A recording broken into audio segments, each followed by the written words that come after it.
Assalamualaikum warahmatullahi wabarakatuh. Alhamdulillah, salim sejahtera, salim mulia, karena bangsa dan bangsa tentunya. Jadi pada kesempatannya long nak bahas baju tentang masalah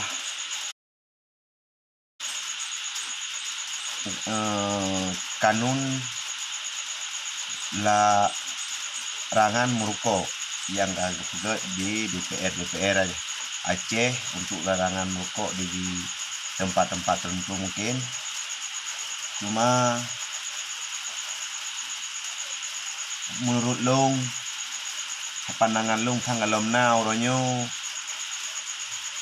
urung merokok mati. Mungkin karena ajai mungkin yang mati kan, mungkin ajai katu ajai dengan janji mati katnya memang mak merokok sejak long pengamanan di tempat-tempat lain lagi di Eropa hang awaknya tingkat SMA mayoritas inang kain merokok awaknya di Eropa. Contoh lagi Denmark long haju awaknya kada mayoritas merokok. Kita ke ngarak sekitar 70% masyarakat Denmark merokok tu bahan urina. Tapi tangi usia awaknya bahkan kadang-kadang untuk tertulis pelotun. Cuma yang dapat ada bahas kan yang bakara orangnya. Yang dapat ada bahas orangnya seharusnya dewan-dewan terhormat, wakil-wakil rakyat yang semikir dia pegak generasi Aceh yang nak keistimewaan. Jadi dia pegat ke aturan yang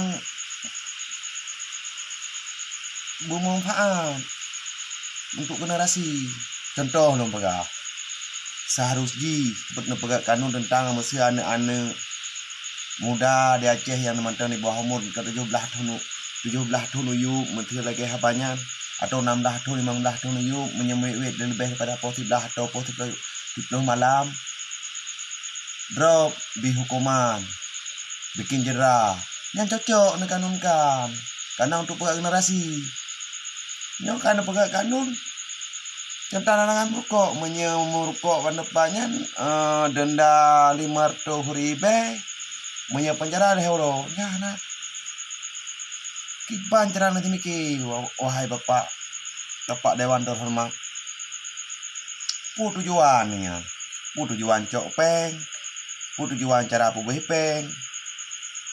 Jadi mianyan lah mulai program kan pianu pegah wahai Pak Dewan wakil-wakil rakyat laulen seharusnya mikir di pancara Acehnya yang nak MOU di Aceh putih-putih MOU-nya atau aturan-aturan lain nyan di pancara Aceh yang akidah karena orang pegat generasi yang nak akidah nyan aturan pegat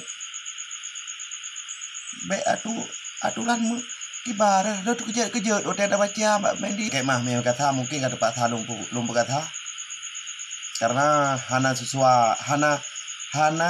pukul hana cocok saja mau baca menyan program menyewakil rakyat itu kena mikir tham pegak aturan untuk larangan merokok thang hana cocok hana mu makna yo hana muntung hana urung mati ngerokok dong kecuali memang katu anjing mati di merokok nyaman enan kemanteng luar kiri. Assalamualaikum warahmatullahi wabarakatuh.